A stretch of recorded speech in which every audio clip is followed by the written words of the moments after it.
A case of spring fever yet because it's still January. We've had 2 beautiful days, and they say another beautiful day most of the day tomorrow. Temperature's up close to 70 degrees. How often do you have that in January?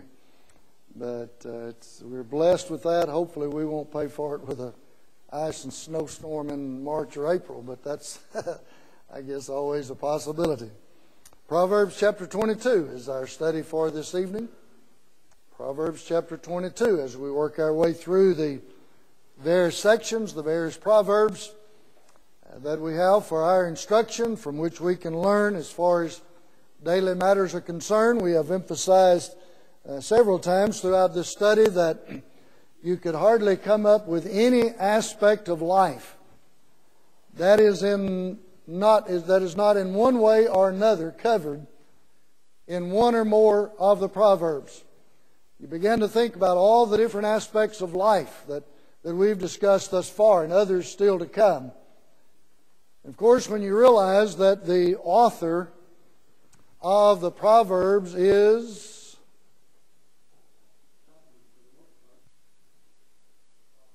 God, through the pen of Solomon, for the most part, what is God apt to leave out? Not apt to leave out anything, is he? Now, if we were writing, or without the aid of inspiration writing Proverbs, we'd probably forget something. But God's not going to forget anything. And so all of the bases are covered as to the various aspects of life from which we can learn great lessons in these Proverbs. So we're going to look at 22 tonight and glean some things from that. There are 2 or 3 verses that we want to spend maybe more time on than we normally do, but I think because of the nature of them, we'll spend a little bit more time there. In verse 1, good name is rather to be chosen than great riches, and loving favor rather than silver and gold. Suppose if I had to sum this proverb up in one thought, it would simply be what is important in life. What is important in life? And when you think about the statements that he makes here with regard to great riches, to silver, to gold, I think about the statement that Jesus made when he said, "What is a man profited? He shall gain the whole world and lose his own soul. Or what shall a man give in exchange for his soul?" And when you think about that and you look at the world around you and you see the way people live their lives, they are really trading so little sometimes for their soul. But our soul is more valuable than all of this world put together. And so you think about riches, you think about favor, you think about all of the things that are involved here, what really is important in life. Ecclesiastes chapter 7 and verse 1 addresses the very same idea in that regard. But when you think about it, he's basically talking about a good name. What's he really talking about? Reputation. Is there a difference between one's reputation and one's character?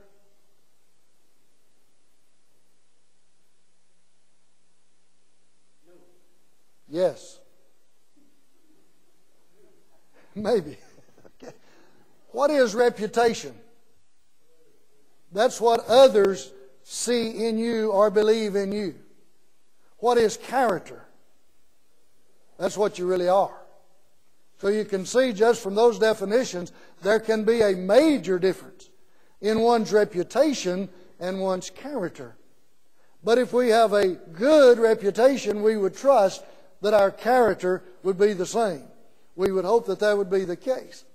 And certainly when we live the life that God has instructed us to live, it's going to develop character. And hopefully our reputation will follow in that regard. And so whether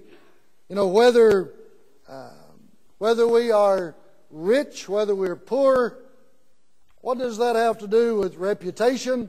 What does that have to do with character? Especially in the eyes of God. None whatsoever. Material things are not what is important. Now, if you were to ask the majority of the people of this world what is the most important thing in life, oftentimes you'd get the answer relative to material things of one sort or another. But we as children of God ought to realize what is important in life. And it's not silver and gold. It's reputation. It's character. And we ought to strive to preserve those things in our lives. The rich and poor meet together. The Lord is the maker of them all. What's He dealing with here? Especially the latter part of it. Common ancestry. Who created the rich? Who created the poor? Men are created in the image of God. Genesis chapter 1. And how we do in life, whether rich or poor, I found it interesting. In order for the rich to be rich, oftentimes they need the labor of the poor, don't they? To get their riches.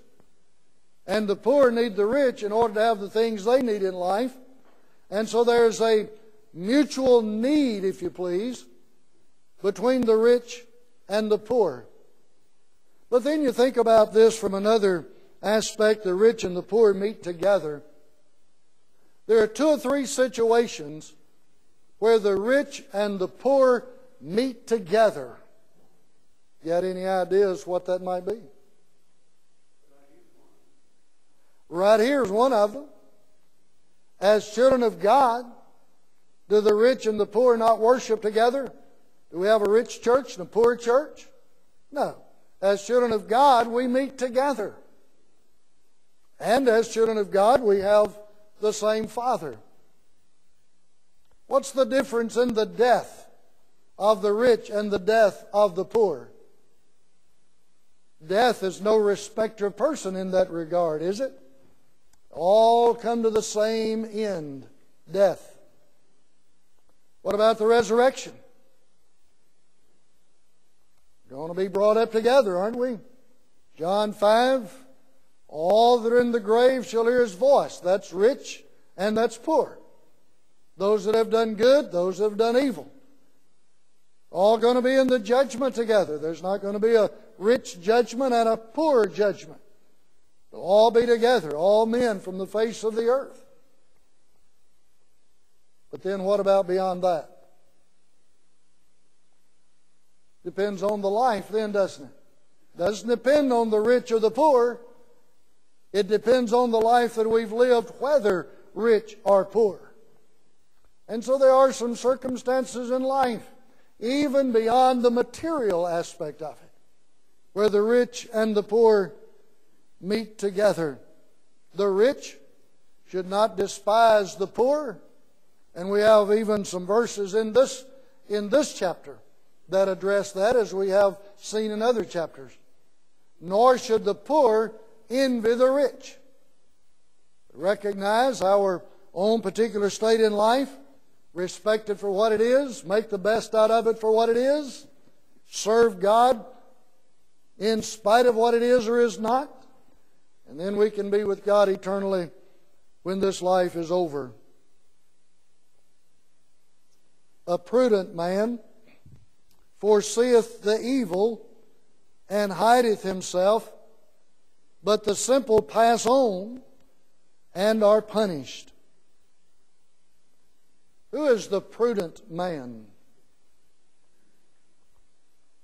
He's a man who's wise. He's a man who looks around. He's a man who is cautious. You know, one of the encouragements, admonitions that we have in the Scripture, in the New Testament, is that we be watchful. That we pay attention to what's around us. And if we see evil around us, how are we going to respond to it? As wise, prudent, cautious people. We're going to get away from it. What did Paul say in writing to the church at Thessalonica, 1 Thessalonians chapter 5, with regard to evil? Abstain from the very presence of evil. Stay away from it. Don't have any part in it. Don't participate with it. You think about Paul's statement in Ephesians chapter 5, down about verse 11. Have no fellowship with the unfruitful works of darkness, but rather reprove them. And so the wise man, the prudent man, is going to be cautious in that regard. Found this as an interesting observation as well. The prudent, and you'll notice the word man there is in italics. It's not in the original. The word prudent there is in the singular form, grammatically speaking. When you come on down to the simple, it's in the plural form.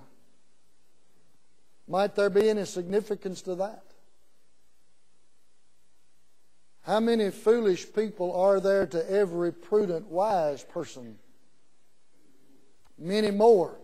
And it would seem to me that the choice of words here would suggest that. The many simple, the one prudent.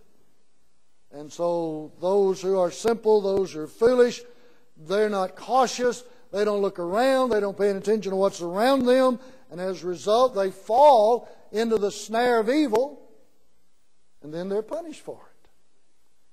So we need to be sure that we are among the minority in that particular case. All right, to being able to discern good from evil. What was the case? Isaiah spelled it out of the nation of Israel during his day in that regard. Isaiah said the people of his day are calling good evil and evil good. They couldn't seem to tell the difference. But prudent people know the difference. And when we get later on in this particular chapter, down verses 17 through 21, it's going to, seems like, reflect back on a lot of what we studied in the very outset of this set of studies in Proverbs. Wisdom and understanding and knowledge and those kinds of things that we emphasize over and over and over again. That's the prudent man. In verse 4, by humility, the fear of the Lord are riches and honor and life. Literally, this verse would read, the reward of humility, the fear of the Lord. In other words, humility is going to generate what in our lives? The fear of the Lord. Respect for the Lord. And so the end result, the thing that humility is going to bring to us, the reward of humility is the fear of the Lord. And then it would seem from the original construction of the verse that there are certain blessings. If we have that humility that generates within us the fear of the Lord, then what blessings will we have? Riches and honor and life. So there's somewhat of a progression in this verse.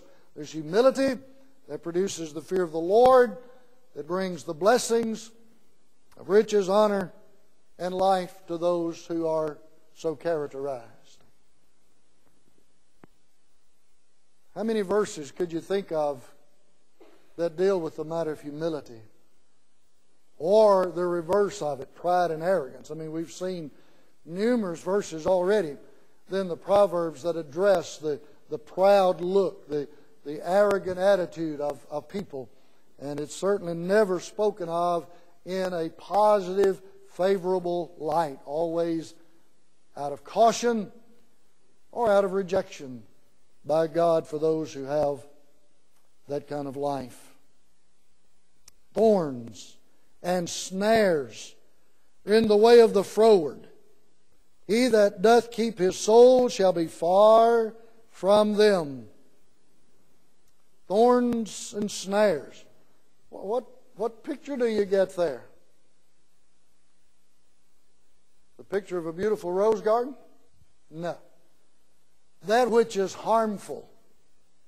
And so what he's really saying in this proverb is that the thorns and the snares here refer to the hindrances that the froward cast in the way of mankind that is injurious to mankind. Here again is the need for that concept of prudence or wisdom that we talked about a while ago. For an individual to be watchful. What is the froward going to do? Who is the froward? What's another word there? We've seen this word several times. What's another word? What? Perverse, crooked. That's the idea. Anything but right. And so what is the froward, the crooked, the perverse? What is he going to provide in life? Anything good? No. Everything he provides is going to be bad, especially for those around him. As a matter of fact, later on in this very chapter, he's going to describe that similar situation as he does here in the latter part of this verse when he says, if you're going to keep your soul, what are you going to do? You're going to stay away from those thorns and snares. You're going to stay away from those hindrances that the froward, that the crooked, that the perverse person puts in front of you. And so he just keeps on warning us here that there are dangers all along in life. And we need to be aware of that. I think about a statement. Well, let me back up and make another observation. What or who is the source of the thorns and the snares, the hindrances along life's way? Who is the ultimate one responsible for that? The devil. Then you think about Paul's statement as he was writing to the church at Corinth when he said, we are not ignorant of his devices. Talking about Satan. What are the devices of Satan? Do we know what they are? Well, we know what the three general categories are. Lust of the flesh, lust of the eye, pride of life. 1 John 2:15-17. Those things of the world. And so we need to be aware of how the devil works.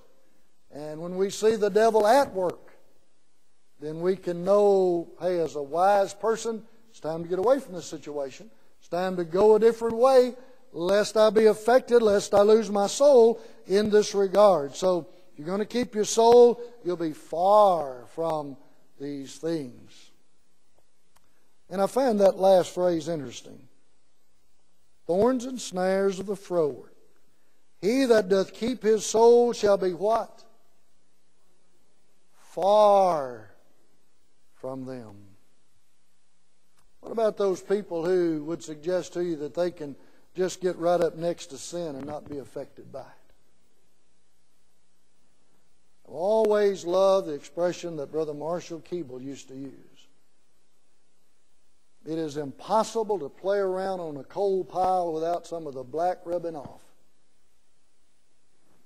Yes, sir.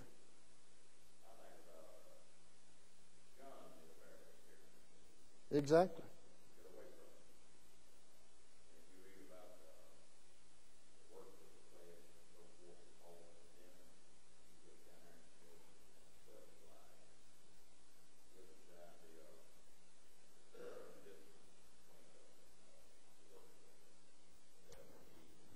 Exactly. So we're not going to be found playing around close to sin, are we? We're going to get away from it if we're interested in our soul. All right, verse 6. Train up a child in the way he should go, and when he is old, he will not depart from it. Now, I want to spend a little time on this verse for 2 or 3 reasons. As I stated earlier, I believe this is a verse that is often taken out of its context, misused, to teach things that it does not teach, number one, and to put unfortunate parents on a guilt trip, number two, that they have no business being on. We can just understand what the verse says. if this verse teaches what I have heard it, as I have heard it explained through the years, this would be one verse that would teach the impossibility of apostasy. If not, why not? Train them up and they can't turn away from it. That's the impossibility of apostasy. And we know better than that. That every individual has his own mind. And they respond to truth in various ways. So let's break this verse down just a little bit. Look at some of the things that are really said and maybe some of the things that are not said in this regard. Train up a child in the way he should go. First of all, the original here. Train up a child in his way. His is not capitalized. It is not a reference to God. And when you begin to look at the original language in that regard, it carries the idea, either his future calling, you train this child in his way, the way he can be productive in life. Or you train this child in a way that his character, and this goes back to character versus reputation, but in a way that his character will be beneficial to him in life. You may never heard that before. But when you, like I said, when you go back and start looking at the Hebrew, the words that are used there, the scholars who know the Hebrew, that's the explanation that you'll find. Now, that's not to say that we're not to train up a child in the way of God. There are other passages that teach that. For example, Ephesians chapter 6 and in verse 4.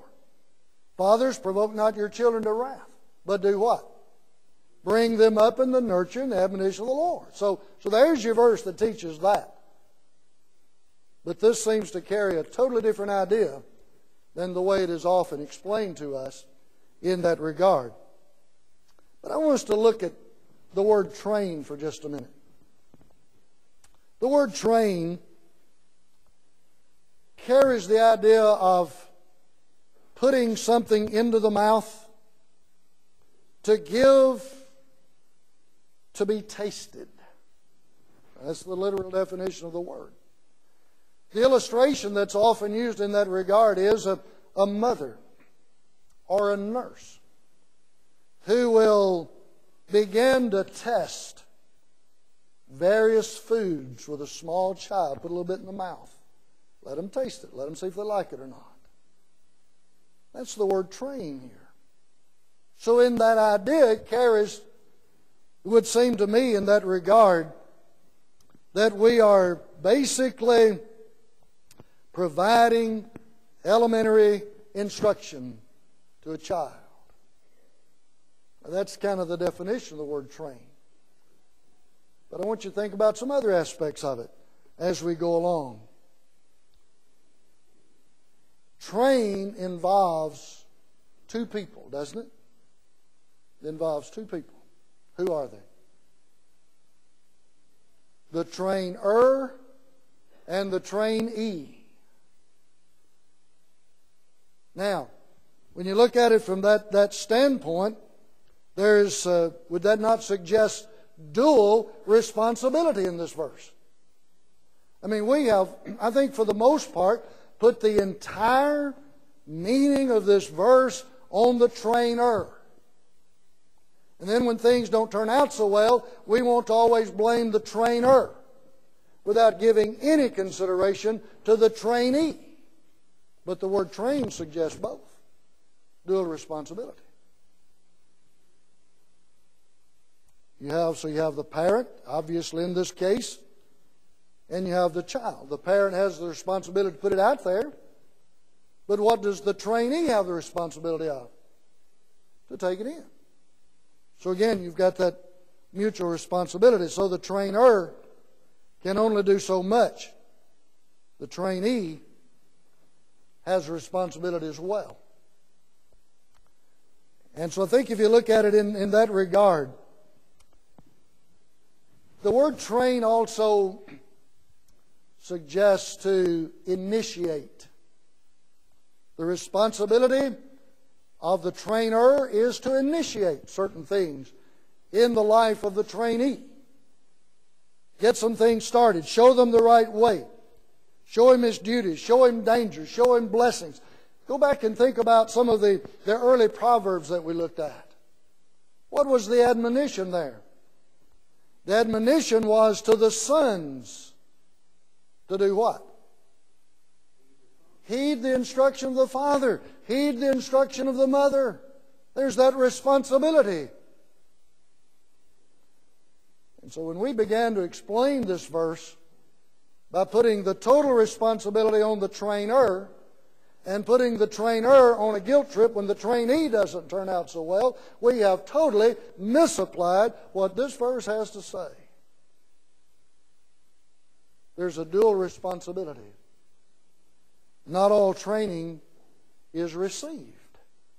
I mean, how often do we see this in life? If you're going to train somebody for a new job, a new position, and they come into you and you start training them, you initiate the instruction, you show them their responsibilities, you show them what they need to be doing in life.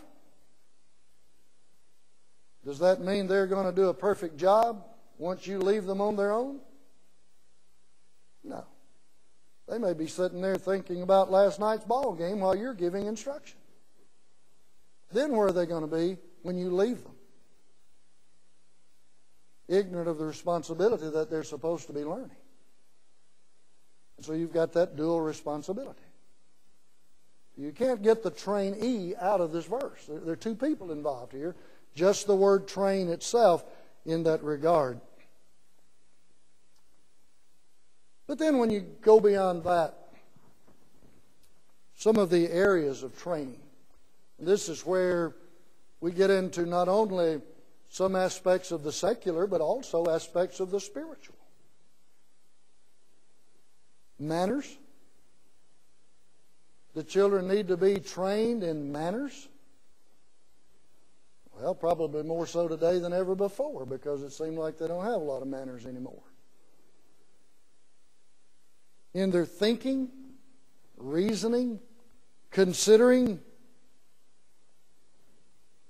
training in morals, train them to tell the truth, train them in matters of temperance, train them in matters of honesty. Those are just, some areas that we look at. Training in matters of religion, train them in the ways of God. Initiate, feed them, spoon feed them if you please, what the way of God is, what God expects. I've often said that, I've heard through the years certain parents who are in the process of supposedly training their children, and their children come up to them and ask why. What is their response? Because I said so. Because I said so. Now, there's probably a time and a place for that. But if it's a spiritual matter, wouldn't it be much better to say, because God says so? Help them to see what God says. Begin to initiate in their thinking authority, the will of God, what God wants from me, what God expects from me. That's just a part of the training process in that regard. I found this statement in some of the reading and studying on this verse.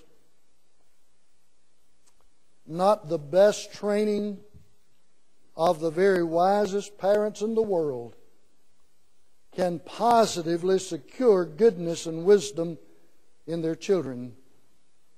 There must remain the element of individuality, which will choose its own course and form its own character. Our children may choose to reject the truth we teach them and slight the example we set them and despise the counsel that we give them. I believe that states the truth very clearly. They have that individuality that they do not always stay with what they've been taught. So I think we need to be careful how we use this verse. Another thing that's always occurred to me about verse 6, even with the concepts that I believe are misconceptions of this verse. But even if what I've heard a lot of through the years, which in my opinion teaches the impossibility of apostasy of these children who've been brought up in the way they should go, where is the perfect set of parents? They don't exist. They don't exist. So perhaps if you could stretch this verse to even come close to saying what we've always thought that it said, it would be the perfect principle, wouldn't it? The perfect trainer, the perfect trainee, the end result. But where do they exist? They do not. Inspiration here is simply setting forth a principle. It's a principle that we ought to strive for, just like the principle of perfection.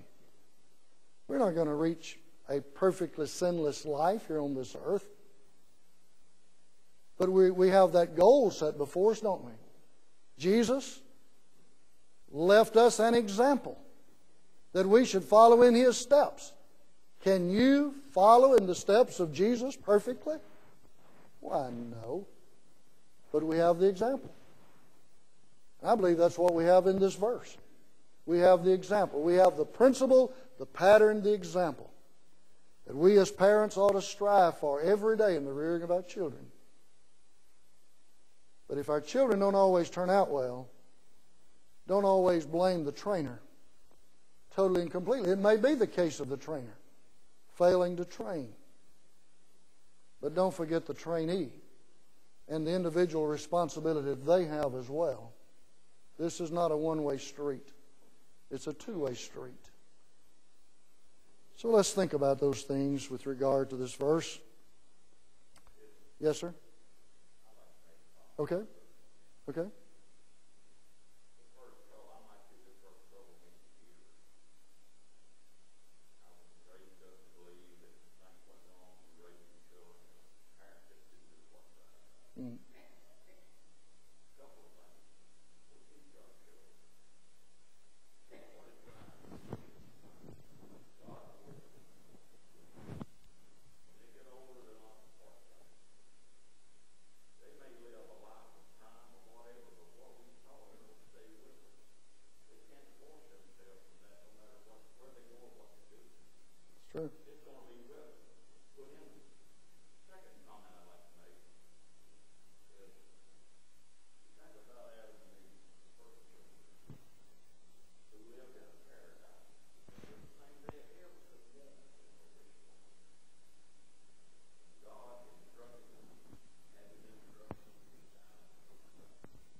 And that's not to never intended to minimize the responsibility of parents. Never. We have that responsibility. But let's be careful where we put the blame and not put parents in a situation where they feel like basically they have no hope because they failed their children. And that's almost the position that I've heard taught before. And that's just not what this verse teaches at all. All right, let's move on. Try to cover 2 or 3 other verses quickly. Verse 8, you have the principle of sowing and reaping, and we've studied that several times over in this regard.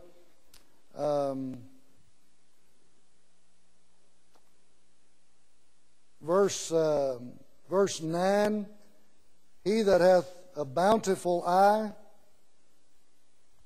literally there, he that is good of eye.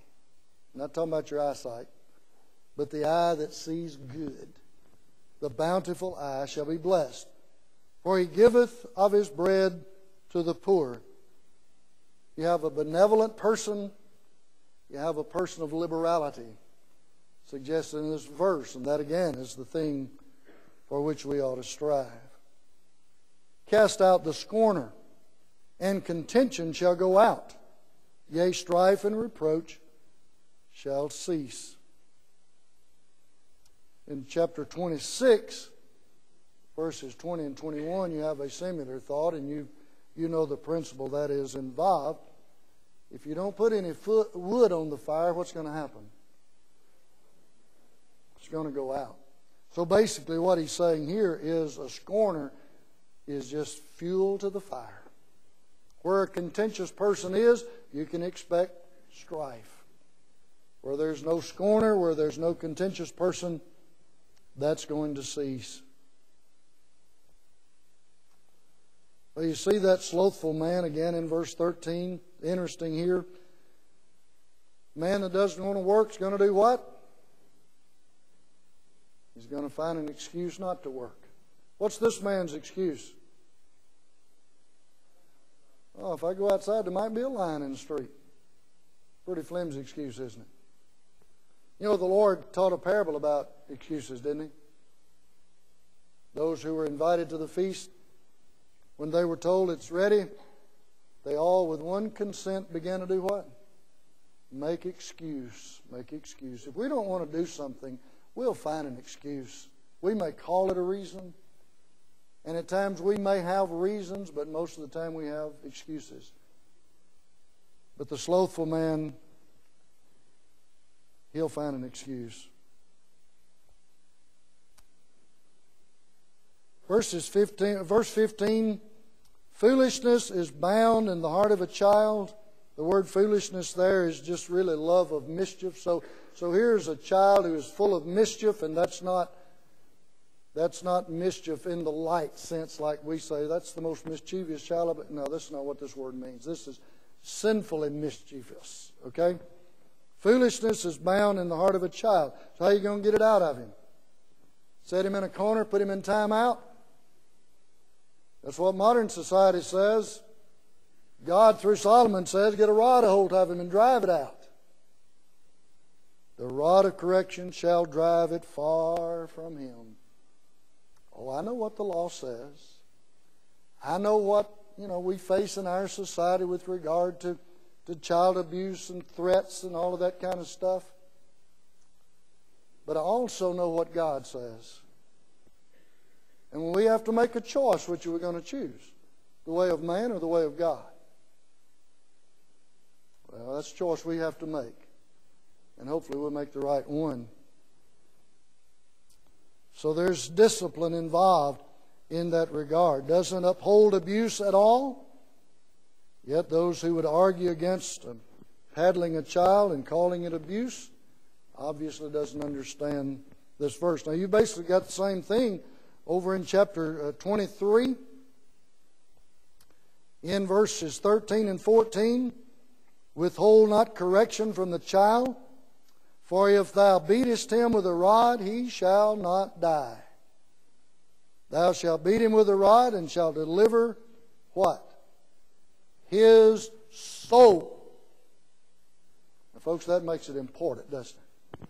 We're not talking about just trying to change the behavior of a child to suit us. We're talking about trying to change the behavior of a child to save his soul. And there's nothing more important than that. And so take these verses to heart for whatever they are, whatever they're worth. Again, in verse 16, you've got the oppression of the poor. We've seen that over and over and over again. As I mentioned a moment ago, verses 17 through 21. Much of what we've already studied in the past of the book with regard to attending to the words and giving ear and that kind of thing, the wise counsel, the knowledge that's involved there. In verses 24 and 25, what does he encourage us to do with regard to an angry man? Don't keep company with him. Why? He might rub off on you. Might rub off on you. Wrong influence is the idea of verses 24 and 25. Verses 26 and 27 go together as well. And we've looked at this matter of surety before. What is the idea of surety? It's basically what we would talk about co-signing a note. Don't agree to accept somebody else's debt if they fail on it for more than you're able to pay. That's the encouragement in these verses. Verse 28 is a verse I tried to locate the last couple of days and haven't found it yet. But if I'm not mistaken, there was a book written, "Remove Not the Ancient Landmarks." Yea or nay? You don't know, Jim? I've heard sermons on it through the years, but I'm almost positive there's a book to that title. But in this regard, remove not the ancient landmark. Now, what's the ancient landmark? What's he really talking about here?